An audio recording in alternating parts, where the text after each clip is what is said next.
Here, and one, you could call it a huge YUGE post on Truth Social. This is Donald Trump's response now to the threat from Ontario, Canada yesterday. All right, here we go.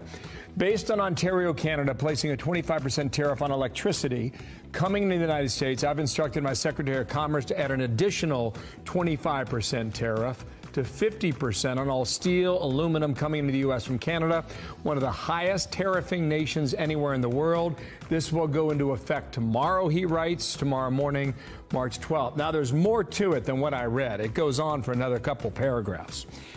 One of the ministers in Ontario, Canada yesterday threatened states, I believe it was New York, Minnesota, and Michigan. They sell electricity, these three states, and he said, we're going to crank up the tariffs and everybody live in there. So this is Trump's response to his threat from yesterday. Meanwhile, you got Republicans on the Hill.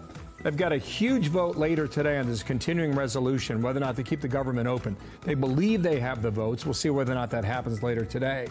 In addition, the vice president, J.D. Vance, is also on the Hill. You know, part of the reason he was tabbed was to make sure that he's the mediator between the White House and the Capitol, so he's there as well. It's kind of like all hands on deck, right? And you got to think that Trump's working the phones like he did just about a week ago. So all that happening right now. Dana?